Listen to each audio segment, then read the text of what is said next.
Jaya Shriman Narayana. Jaya Bhagavan Shri Krishna.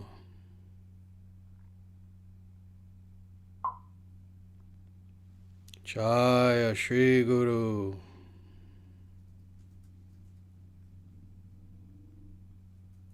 Sanatana Dharma Jayate. Dharma Rashtra Jayate. Om Harihi Om.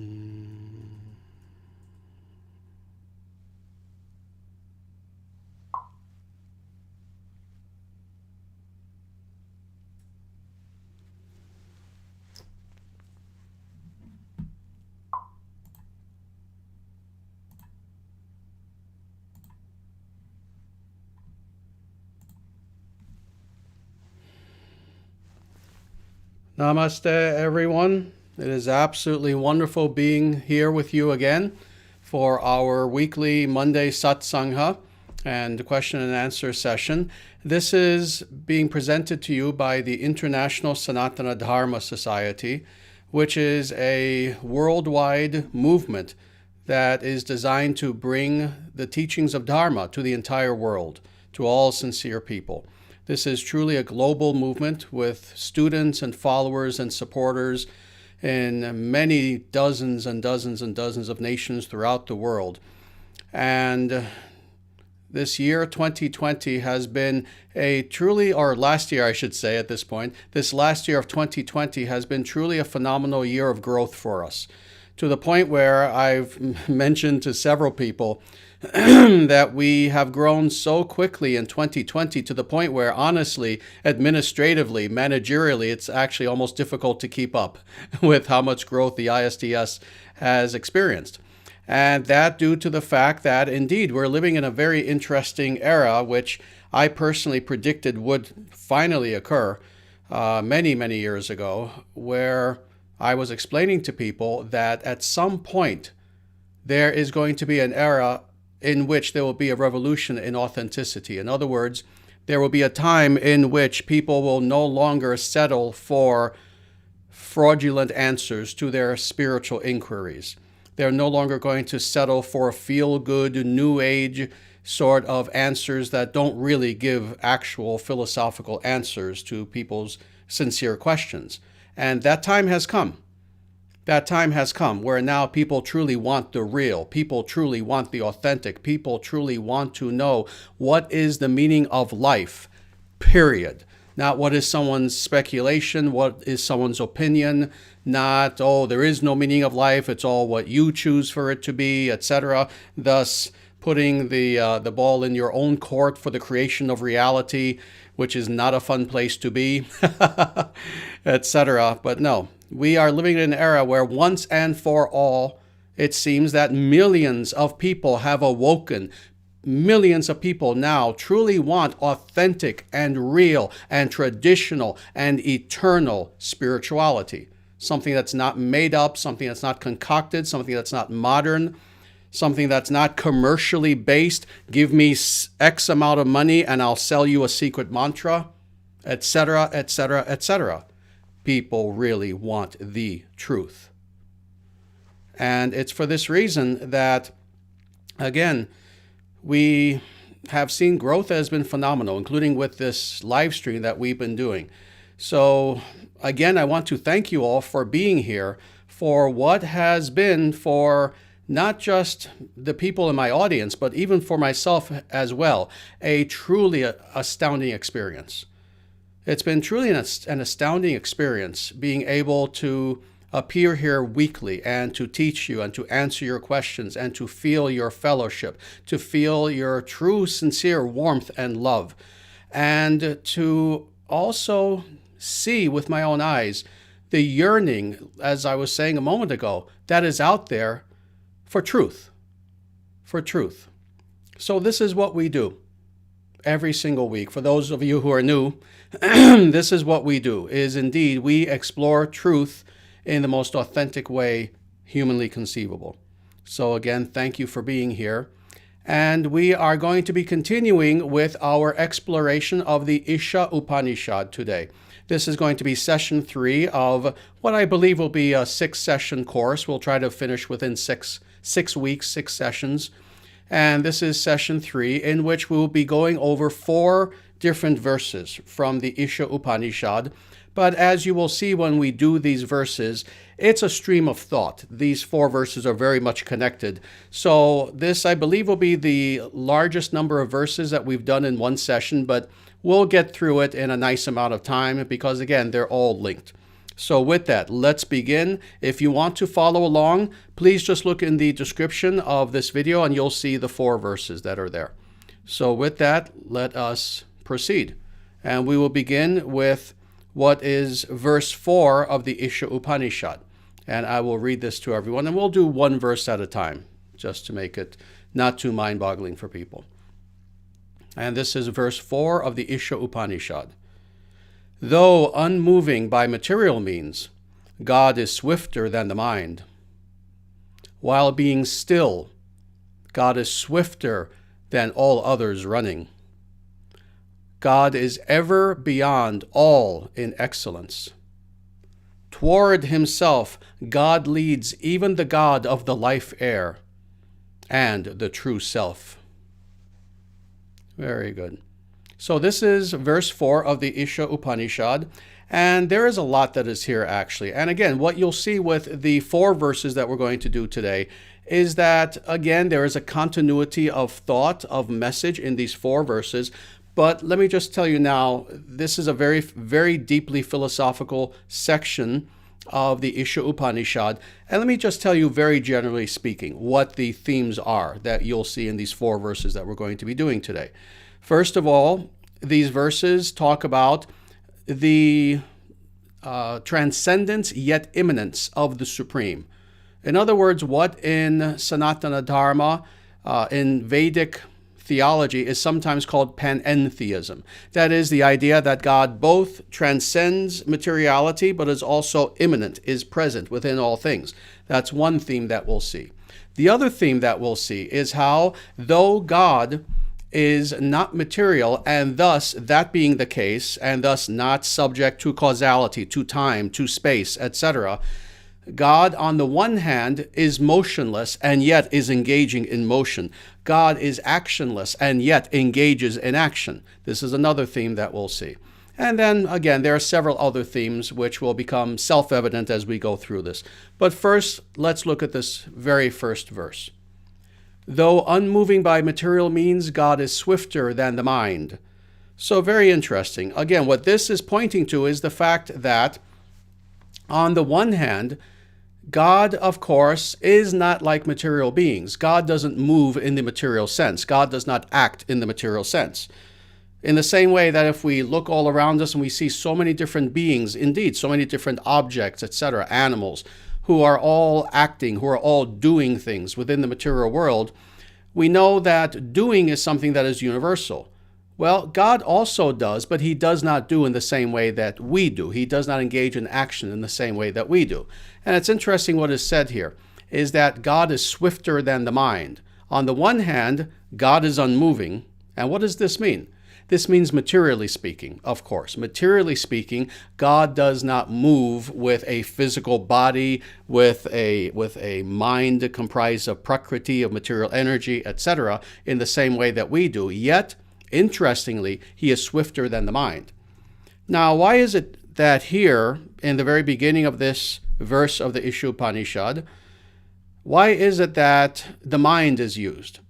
Well, we know that of all the various actions that a human being can engage in, we can be swift physically, we can run as fast as we want, etc., etc.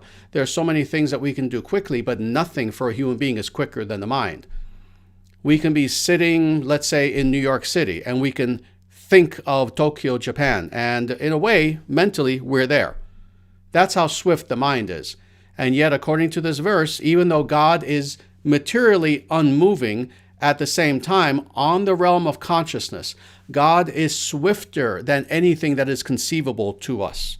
In other words, God does indeed engage in activity.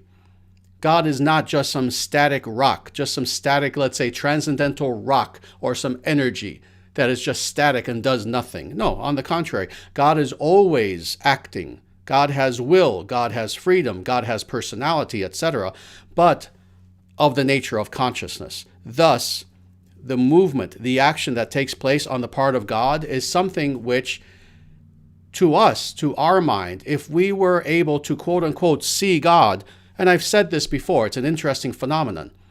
Because God exists in a realm without time, without causality, space, etc., if we were to quote-unquote see God, what we would see would be what seemed to us to be a being who was non-moving. And if we were to watch God for all eternity, at no point would we see God move.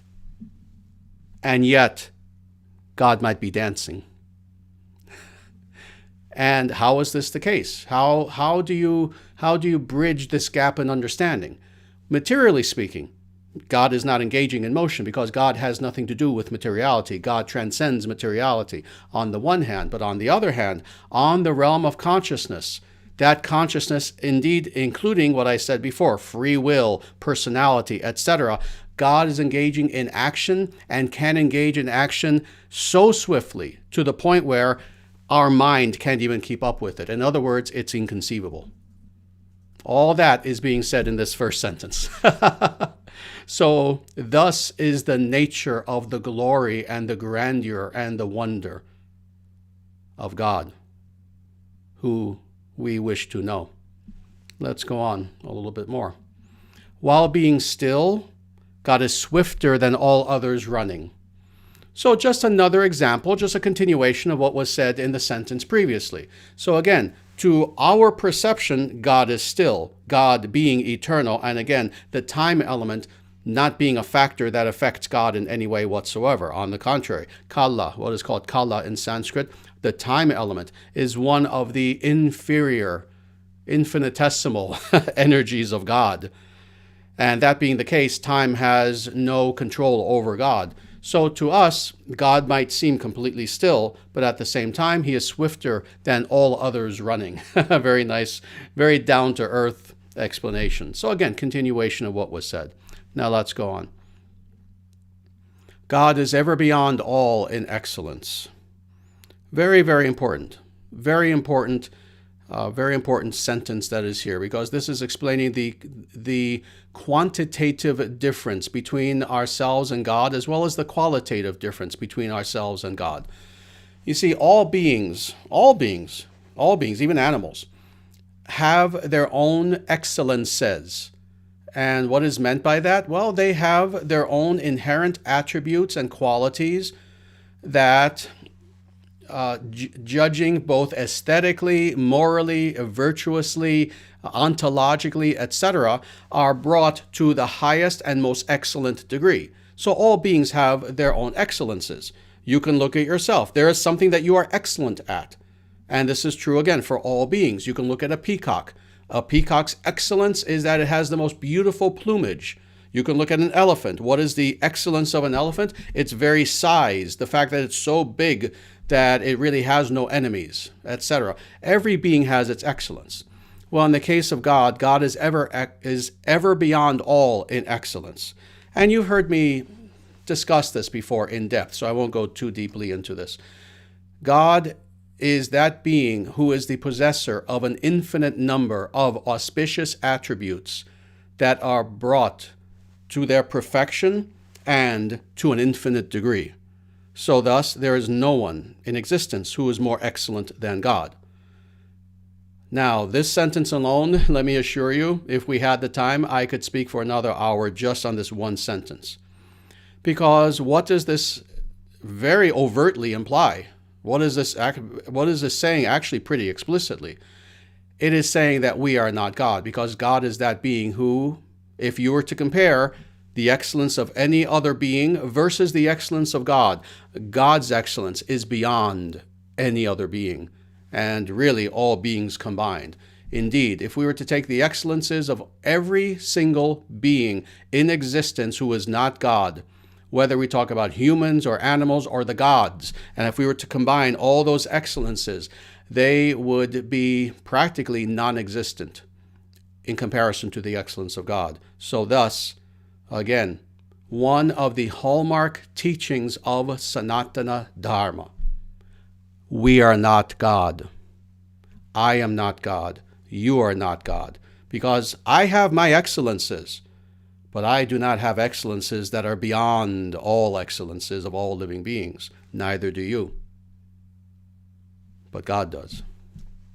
Now let's go on. Toward himself, God leads even the God of the life air and the true self. In other words, God is the very center of all reality, and all reality finds itself centered upon God. You know, one of my gurus, Bhakti Rakshaka Sridhar Swami, used to say this. He would say that Krishna is the center of all existence, the center of all reality, that God is the center, and that everything that exists finds themselves on this trajectory of being pulled toward that center. All beings are ever attracted to that one supreme personality of Godhead, knowingly or unknowingly. Knowingly or unknowingly, it is that center that is the glue that brings together all things. That is God. So this is essentially what this last sentence here is saying, that God leads even the God of the life air and the true self, in other words, all Atmans, toward him. And again, knowingly or unknowingly, this is indeed the case. Very good. Let's go on now to verse 5 of the Isha Upanishad. And again, just to get through these 4 verses, we are going through these a little bit quickly, but hopefully I'm giving people enough food for thought with these very philosophical verses. But let's go on now to verse 5. God moves and yet does not move. God is far and yet is very near as well. God is within all things and yet is situated outside of everything as well. So very nice. Very good. Let's deal with this just one at a time, one sentence at a time. God moves and yet does not move. So again, this is a continuation of what was being said in the previous verse. That is, that God engages in action.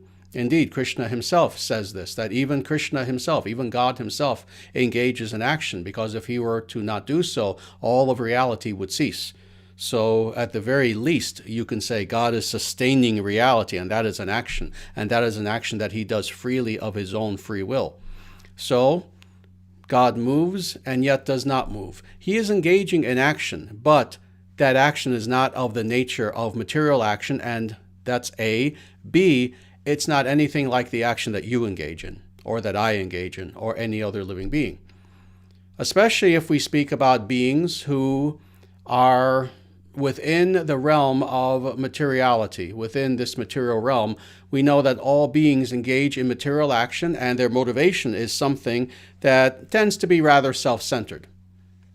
But then, even for those beings who are liberated and the action of such beings, God's actions are nothing even like the actions of liberated beings, if only for the very simple fact that such beings engage in action, A, having a source without which they would not even be able to engage in action. So thus their active ability, their ability to engage in action, is something that is contingent upon something else. That is not the case, on the other hand, with God. And the ultimate action for which all living beings were born was to express devotion toward God. And this is not the case for God. God needs to express devotion toward no one. He expresses love, but not devotion. We, on the other hand, express devotion. So thus, our action, whether we are in bondage within materiality, or even if we're liberated, is not like the action of God. God's action is unique. God's movements are unique. Let's go on. God is far, and yet is very near as well. Now we get into what is called technically panentheism. Panentheism.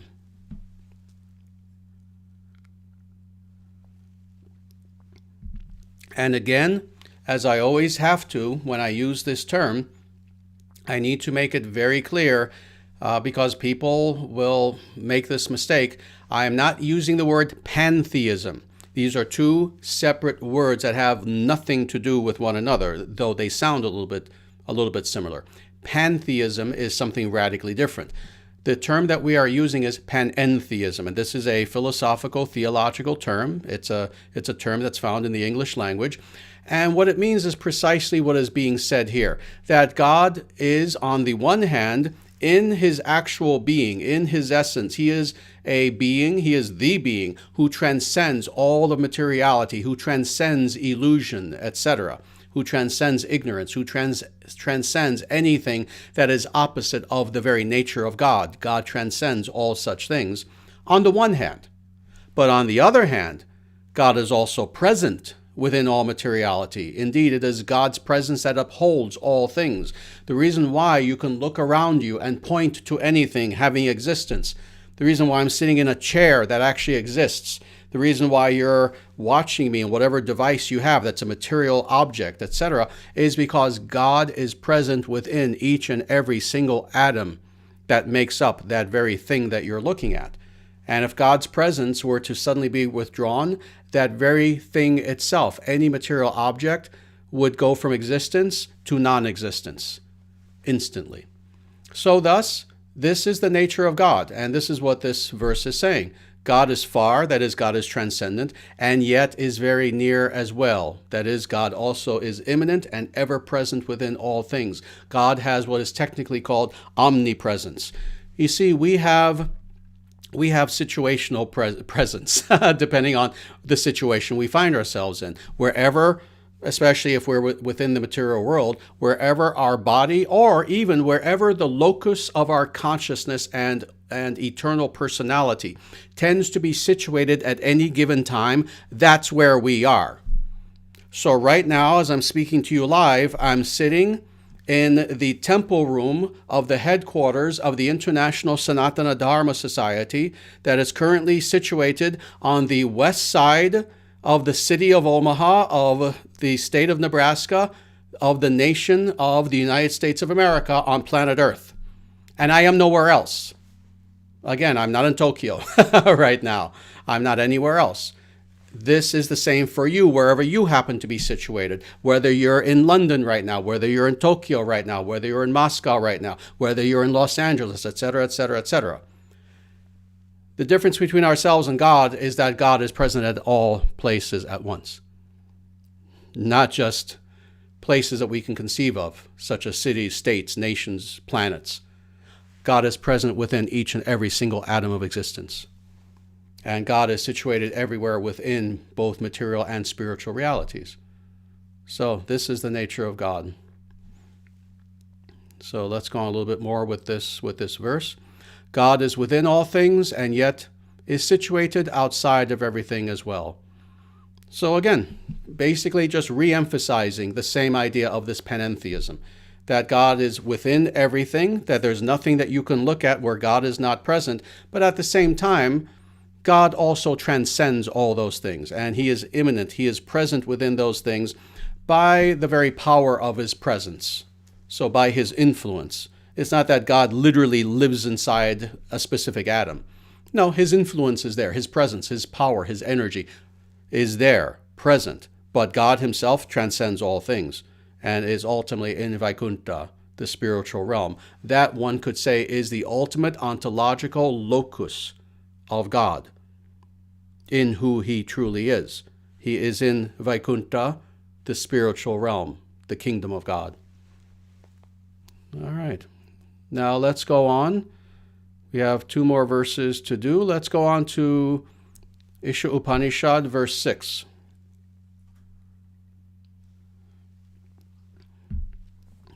And now this makes it more personal, because now, rather than speaking exclusively about divine ontology, that is, what is the actual essential nature of God, now it brings the Atman into the picture. The wise person sees all beings situated in God, and God situated in all beings. For this reason, the wise person hates no one. Beautiful verse. This is actually one of my favorite verses from the Isha Upanishad. Just on the surface level, even without delving too deeply, you can see the beauty of this verse. But at the same time, it is also a very deep verse. So let's look at this a little bit. The wise person sees all beings situated in God. So Indeed, all beings are situated in God, meaning that everything that exists is of God. Everything that exists. Everything that exists ultimately has its source in God himself and is either a direct energy of God, that is a direct Shakti, a direct power of God, or it is a byproduct of one of the Shaktis of God. So again, right now, I assume you watching me, you're situated in some room, in your home, in your apartment, someplace. If you look at everything around you, what you're looking at are byproducts, are material byproducts, that is temporary manifestations in the form of the place you're staying, the computer in front of you, or the phone if you're looking at it right now, etc. But these are particular manifestations of general prakriti, that is the material energy of God. And that energy itself has God as its source. So the truth of the matter is, anything that we can look at, anything we can perceive or conceive, ultimately has God as its source. That being the case, we are situated in a way in God, in God's kingdom, in God's influence. But let's go on now with the rest of this. And God is situated in all beings, but in a different way. Because you see, this could be tricky, because it wouldn't even be logical to try to understand what this means in the same way as the previous clause, because it literally would fall apart logically. God is situated in all beings in what sense? In the sense that I was speaking about previously, that God is present within every single atom of existence. So even our physical form, even our body is comprised of atoms. God is there within every single atom.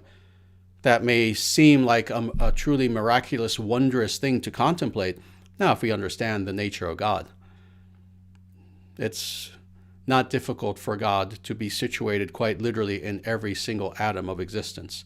He does this effortlessly, even though to us it would boggle our mind. But more, God is situated within each of us in that God is also present, very specifically, in our heart as what is technically called Paramatman, that is the Supreme Self. So our self, our true self, our soul, is called Atman. That's literally what Atman means. It means self, one's true self. But then there's a second word, Paramatman, and the two words are pointing to two radically different things. If they weren't, they wouldn't have to be two different words. Atman is our self, our soul, but then there's Paramatman, the supreme self, the supreme soul, that is God, as God is present within us and follows our soul from lifetime to lifetime, experience to experience. God is ever present there within us, witnessing everything that we're doing, not in a judgmental way. You don't have to worry. It's not that you have to start thinking, oh my God, so I'm never alone. I have God watching me. No, God is not watching you. God is watching over you. That's the difference. God is not titillated by, trust me, anything that you can conceivably do. But God is watching over you. God is protecting us. God is there lovingly witnessing and hoping that someday we will notice him and realize that we're not alone, that God is with us. So this is what is meant by this, that God is situated in all beings. And for this reason, the wise person hates no one. In other words, for this reason, understanding that all beings are situated in God, in other words, ultimately all things have God as their source, but also that God is situated in every being. This means every being. This means even the nasty person who you encountered earlier today at work or driving somewhere or whatever. This means everyone, good people, bad people. This means individuals who are very loving toward you. This means a person who scowled at you for apparently no reason when you went to the supermarket earlier today. God is situated in the hearts of all beings. And with this understanding that this is the case, and the only reason why this person was loving toward you and that person scowled at you is because that person who scowled at you is in deeper illusion. They're just in deeper illusion and they can't control themselves. They can't control their emotions. They can't control their anger toward the world, etc. Whereas that loving person is maybe a little bit more spiritual, maybe a little bit more virtuous, etc. But in any case, God is situated within both. And this being the case, we are not to hate anyone. Now, I need to add a little bit of a nuance to this. It doesn't mean that we don't have discernment and that we quite literally treat our friend and our enemy the same. No, no, no. This is sadly, again, one of those caricatured stereotypes that arises more from a new-aged, inauthentic, fraudulent understanding of spirituality. That is that, oh, the person who is my benefactor and just wants to give me gifts, and this person who's coming after me full force with a knife right now, oh, I should treat them the same. No, any yogi, any true sage, any true rishi from the past, and I have to say the past, meaning when things were more authentic, would think you were insane if you said such a thing. We understand that indeed God is present with both people, but we also understand that one person is in less illusion, one person is in more illusion. Thus, we use that discriminative and discernment ability to operate safely in the world. And we avoid that person who's running at me full force with a knife. I'm not going to just sit here claiming I'm spiritual and, oh, yes, oh, go ahead, feel free to kill me. That's not a spiritual person. That's a fool. That's a fool. And the Vedic scriptures say so. So, let's go on to our very last verse that is here that we're going to speak about. And this is verse 7 of the Isha Upanishad. For the person who always sees all living beings existing in such unity with the Lord, what illusion or sorrow can he know? So, beautiful way to end this nice section of the Isha Upanishad of these 4 verses. Very beautiful way. So, what this verse is explaining is, all right, first, the first 2 verses explain what is the nature of God. The 3rd verse, that is Isha Upanishad 6, the 3rd verse that we looked at today, explains how with that knowledge in hand, what should a wise person act like? What should a wise person understand? How should a wise person behave? And now this last verse is explaining, so what is the result of A, understanding what is the nature of God, B, acting accordingly, what happens? What is the end result? Well, again, let's go through this. For the person who always sees all living beings existing in such unity with the Lord. In other words, for that person who is a true yogi, for that person who is a person who has true spiritual vision, who understands what was said above in the previous verses. That is, that God is present within all things, that God transcends materiality, that God is the source of all reality, that God is immanent within all reality. That being the case, whatever being you look at, God is there. Not that that person is God, but God is also present with that person, accompanying that Atman. This may be a nasty person, this may be a nice person. God is still there. Having this understanding, so in other words, seeing that all living beings are existing in such unity with the Lord, with God, what is the result? What illusion or sorrow can he know?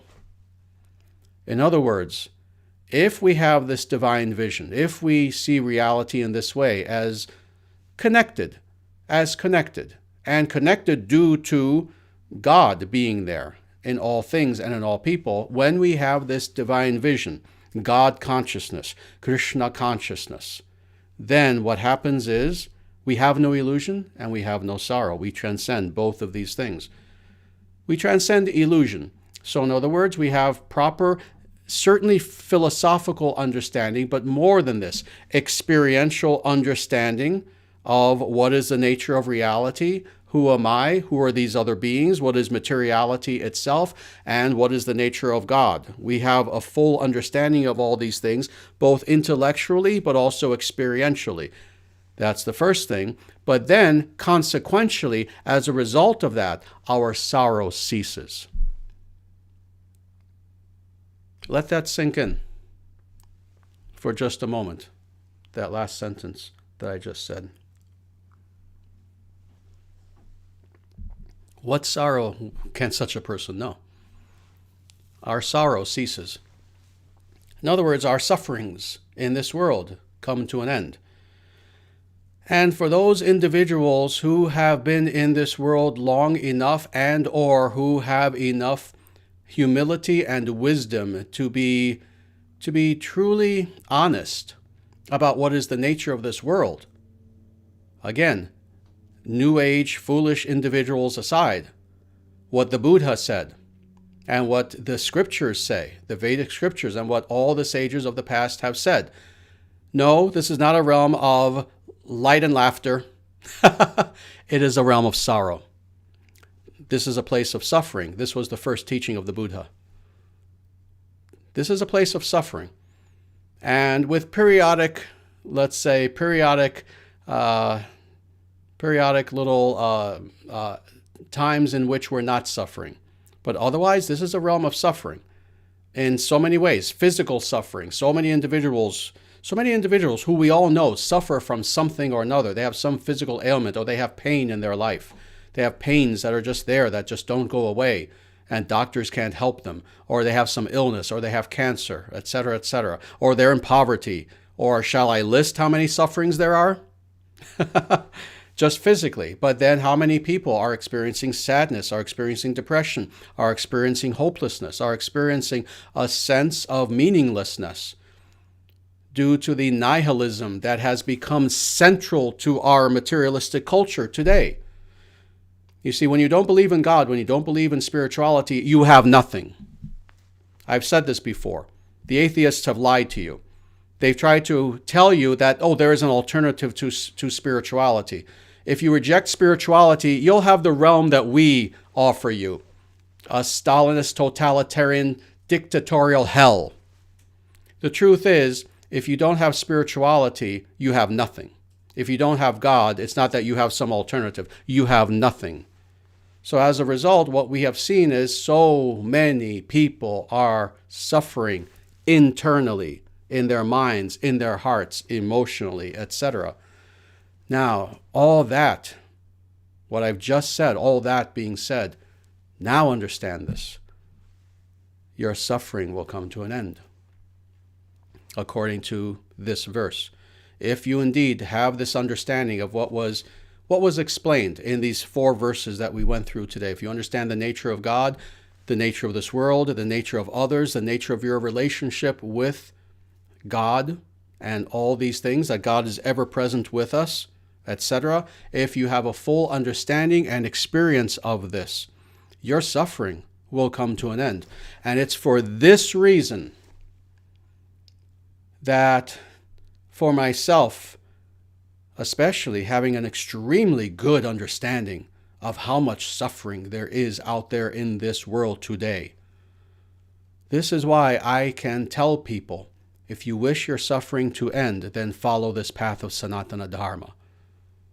No, not because this sect is better than other sects. No. Follow Dharma, meaning follow those laws of nature that have God as their source and that are designed to bring us to full happiness, to full joy, to full health. Follow the natural way that was instituted by God in such a way that we will transcend illusion, we will transcend ignorance, and thus, in this way, having surrendered our lives at the feet of God, all of our suffering will end. There is one and only one solution to ending the suffering in this world, and that is Dharma.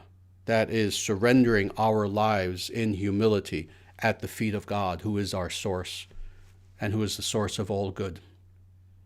So, this is how this section ends. So some very, very beautiful verses. And we managed to get through 4 verses today.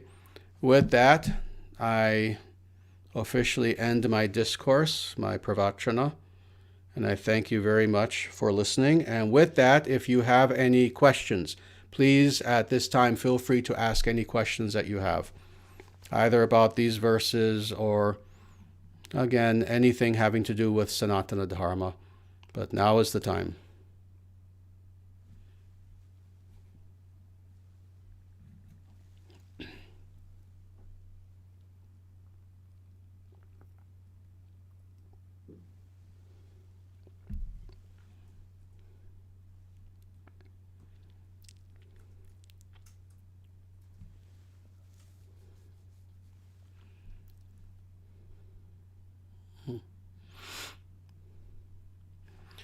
Here's a good question from Siddharth Maini, and it is, Namaste Acharyaji, what does the Sheshanaga represent when we see a picture of Vishnu sitting on Sheshanaga? Who is Sheshanaga? Is that how Vishnu is perceived after God realization? Thank you. Very good. Excellent question. For those individuals who don't quite know what Siddharth is referring to, this is one of the depictions of Vishnu, one of the depictions of Narayana, where we see him seated in what is called Sheshanaga. And for perceptual purposes, this is often represented as a massive serpent. And Lord Vishnu is either sitting or lying down on this serpent. The hoods of the serpent are covering Lord Vishnu's head in order to basically keep any bad elements off of him, etc. But at the same time, Sheshanaga is indeed representative of something else. It is one of the energies of God, and it is a spiritual energy. And that is what is called Ananta. So thus, Sheshanaga is often also called Ananta Shesha. Ananta Shesha. And Ananta means the power of infinity, of quite literally infinity. And this is indeed a spiritual power. So God has both spiritual powers, but also material powers that are responsible for the creation and sustaining of this world. So this is what Ananta Shesha, or what you call Sheshanaga, same individual, same being, same power. This is what that represents, is again infinitude, the infinite energy, the infinite power of God. So I hope that answers the question. Oh, you asked something else. Is this how we perceive Vishnu after God realization? Not necessarily, actually. There are an infinite number of authentic ways, eternal ways, in which potentially we can perceive Vishnu, and that is all in accordance with our own, let's say, spiritual relationship with God, with our own, how we express bhakti or devotion toward God. Some people will see God as Krishna. Some will see God as Rama or any of the other avatars. Some people will see God as Narayana. Some people will see God as a different aspect of Narayana, as Vishnu, Vasudeva, etc. So there are many different ways in which a person can perceive God upon achieving God realization.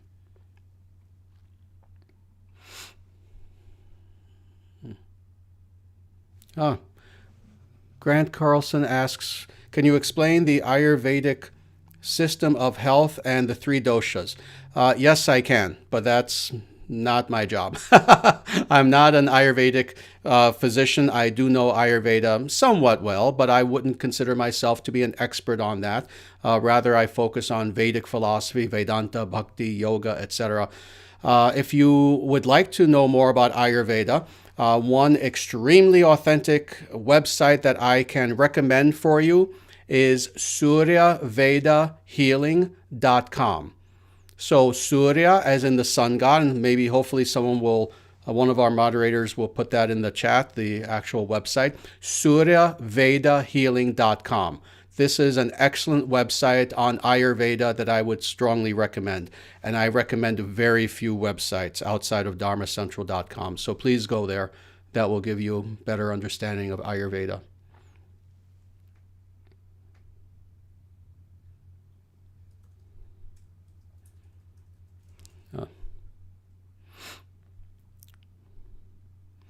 So here's another question. Jaya Shri Guru. Why is the name of the divine man-lion spelled Narasingha in the mantra, but spelled Narasingha most other places? It's simply a matter of imperfect attempts to translate Devanagari into Roman script.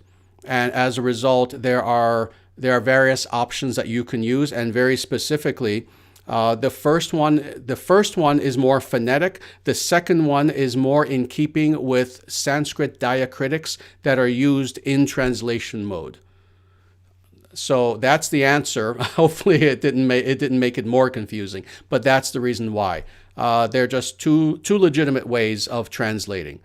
So whenever I translate things, I try not to use what are called diacritics, because that's more of an academic exercise. Professors do that, and I'm an expert on diacritics. I have one book called The Vedic Way of Knowing God, and every Sanskrit term is in perfect diacritic form.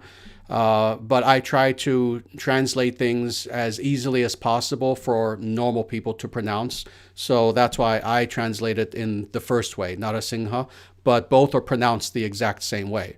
So the second one is also Narasingha. So I hope that answers the question.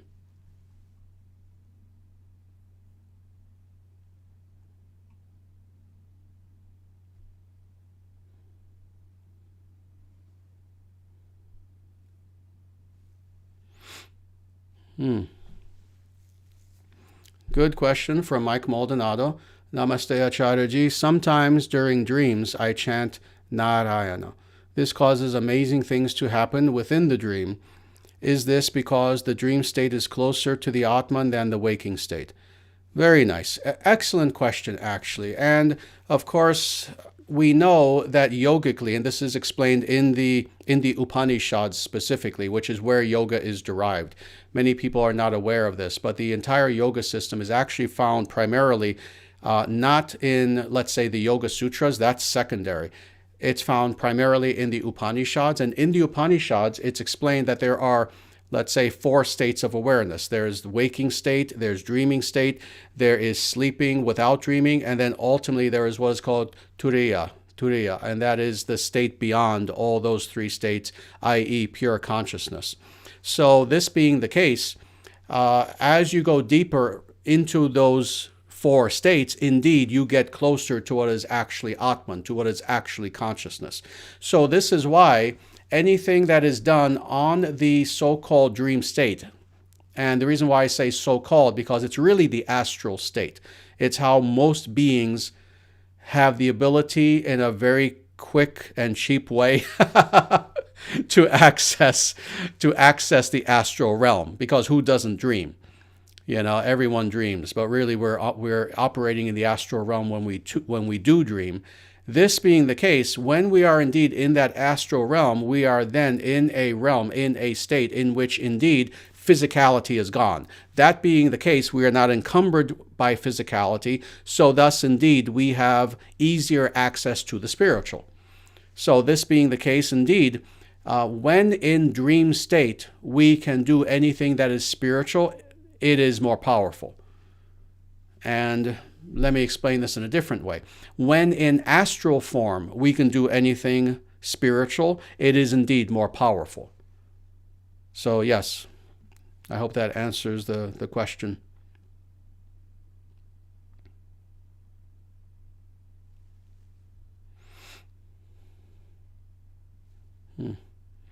Namaste Acharyaji. Are there any scriptures that talk in exhaustive detail about the various lokas of heaven and hell and maybe even Vaikuntha? Oh yes. In fact, let me tell you, almost all the Puranas do in very great detail. So I'm not going to point to any one specific work, rather the totality of the Puranas. So for example, the one that's best known in the West is Srimad Bhagavatam, that is Bhagavata Purana. Yes, there is exhaustive detail about what the heavenly realms are like, various strata of the heavenly realms, but also what the hellish realms are like. In fact, for the hellish realms, I can tell you very specifically, the 5th canto of the Srimad Bhagavatam goes very in depth into exactly what it's like being in these hellish realms, what the inhabitants are like, etc. And as far as Vaikuntha, the same thing, actually. All throughout the Puranas, you have very clear descriptions of what Vaikuntha is like, but also various other scriptures, small sections of Mahabharata.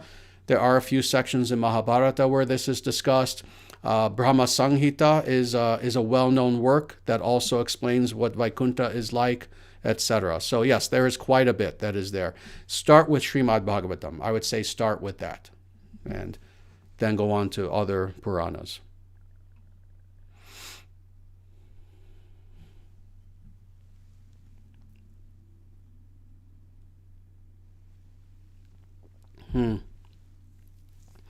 Alexander Phillips asks an excellent question here, and let me read this. How can Neo-Vedanta and Advaita ignore the personality of God when it's clearly shown throughout the entirety of the Vedas and Upanishads that the divine is sentient?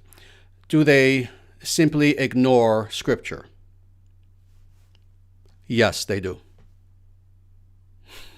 Yes, indeed they do. It's very unfortunate. This is why, it's a very unfortunate thing. In the Western world, there's only been an understanding of, let's say, Vedic things in the West, and I'm excluding antiquity. In antiquity, people like Ammonius Saccus, like Plotinus, like Plato.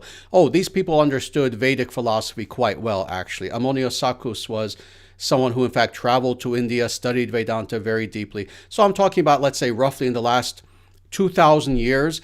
In those 2,000 years, it's only been really in the last roughly 250 years that Westerners have had any sort of contact with the Vedic scriptures, Vedic philosophy, etc.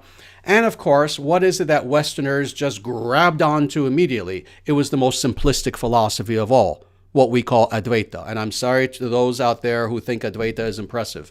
You haven't studied the rest of Vedantic philosophy. I have. And I can assure you, you would scarcely understand how deeply. I've studied all of the commentaries that are extant on Vedanta. And Advaita Vedanta is, again, the most simplistic of all the schools. So thus, it was the one that, of course, was immediately grabbed onto. So it's unfortunate that Westerners, especially when they think of Vedanta, almost exclusively, they think all Vedanta is Advaita Vedanta, and that Advaita is a very advanced philosophical system. It's been understood historically by the various philosophical schools of Sanatana Dharma that Advaita is actually an inferior philosophical school. And this is one of the reasons why, is because indeed many of the basic tenets, many of the basic propositional principles of Advaita are not upheld by the Vedic scriptures. Now, a New Age person who really doesn't understand anything will come out of the woodwork and say, well, but so what? So what if it's not found in the Vedic scriptures? So what? For a real Advaitin, that's a big deal. For a real Advaitin, because a true Advaitin is a Vaidika. In other words, a true Advaitin, including Shankaracharya, including Gaudapada, who was the guru of Shankara, they will make the statement emphatically that if it is not in the Vedas, it does not exist. If it is not sourced in the Vedas, it is not true. So a real Advaitin, a true Advaitin, will on the one hand say, oh yes, everything must be based upon the Vedic scriptures. And yet philosophically, unfortunately, the Advaita school is not. Because again, yes, you can look at pretty much any Vedic scripture in existence, and it points to the personality of God. The personality of God, the personality of God, that God is indeed a person, and more, that we are not God. Just in this live stream, in these live stream sessions alone, I've lost track of how many verses we have looked at from the Vedic scriptures that make it clear that we are not God, that we are not on the same level as God. So indeed, Advaita is not based upon the Vedic scriptures. Whenever they find something speaking about how we are indeed ontologically distinct from God, they ignore it. Or they explain it away. Oh, we don't quite understand what that scripture is saying, and let's just ignore it. So yes, sadly, Advaita is not a school of thought that represents the essence of the Vedas in any way. Rather, Vishishta Advaita is the school philosophically that expresses the very essence of the teachings of the Vedas. So I hope that answers that question.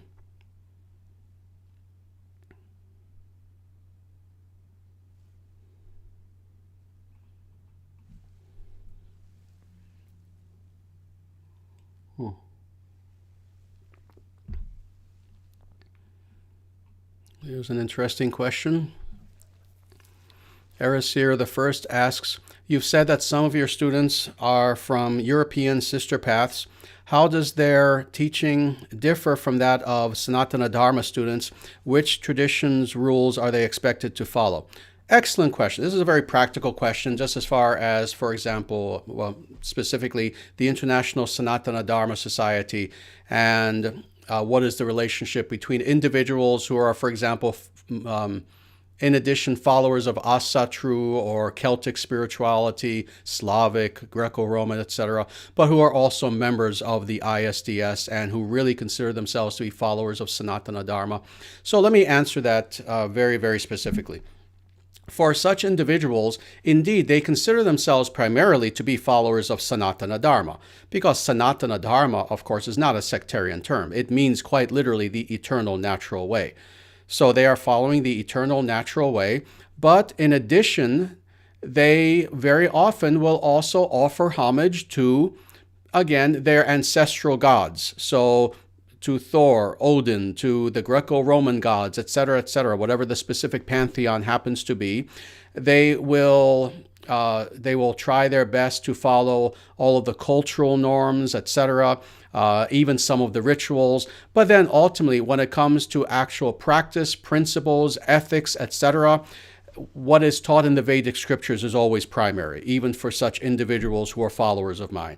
So yes, I have it at this point, and I've told people how at first it surprised me when this began happening, but I have thousands of followers of Asatru alone who are followers of mine. And the idea is, I explain to them, everything that is positive in your path, in that path of Asatru, continue to follow, but at the same time, understanding that philosophically and as far as ethics, it is indeed the teachings of the Vedic scriptures that come first. So, for example, there are followers of Asatru who are followers of mine, but they've become vegetarian, for example, and they don't drink mead. They don't drink alcohol of any kind whatsoever, etc., etc. But at the same time, they offer homage unto the Nordic gods, and they have great respect for the Nordic gods, etc. They will wear a Thor's hammer, etc., etc. So I hope that answers the question somewhat. Let's see. All right, we have 60 seconds. All right, well, that being the case, maybe I will stop here rather than looking and then trying to answer one more question. Because as you know, I try to do justice to every question that I answer. I don't like to just pick a question and just throw a really quick answer at people. So I'm not even going to attempt to answer a question in now like 30 seconds or so. So I'm going to stop here for now. And I hope that people found these 4 verses that we went through interesting and inspiring. As I always say, it's one thing to find discourses like this, commentaries on Vedic scriptures like this. It's one thing to find this interesting and intellectually stimulating, but let me remind you, please don't stop at that. Intellectual stimulation does not give us spiritual growth. It gives us intellectual growth. So now I know something that I didn't. But as far as growing spiritually, that only occurs with practice. That only occurs with taking the principles that we see in these Vedic scriptures and applying them to our lives in a living way. So this is what I want to ask everyone. These 4 verses, certainly they're interesting. Certainly they're inspiring. But more, they're meant to be a guide. They're meant to be a guide. Take these principles that you've seen in these scriptures that we looked at today, and really all the scriptures that we've looked at with every single live stream that we've done, and apply them to your life. Practice Dharma. Don't just think about Dharma. If you simply think about Dharma, you're no better than a computer. Truthfully, you're no better than a computer. You're no better than a thing that is simply storing information. But you're not a computer. You're not a thing. You're a person. And what that means to be a person is that if you truly want to understand spirituality, if you want to understand truth, if you want to understand yourself, if you want to understand God, then that means that you have to apply these teachings to your life in a living way. So I ask that you please attempt to do that. And otherwise, we will get together again, God willing. We'll see what happens with the world and with what's happening in America. Hopefully we'll get together next Monday. And in the meantime, I ask you please to all take very, very good care of yourselves in every way. And namaste.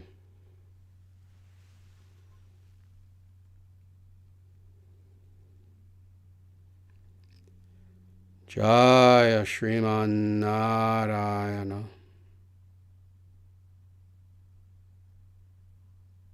Jaya Bhagavan Shri Krishna.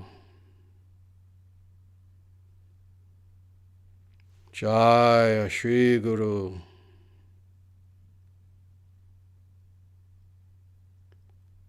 Sanatana Dharma Jayate. Dharma Rashtra Jayate. Victory to Sanatana Dharma, the eternal natural way. Victory to the Dharma nation. And may that nation become manifest again soon. Evam bhavatu. May it be so.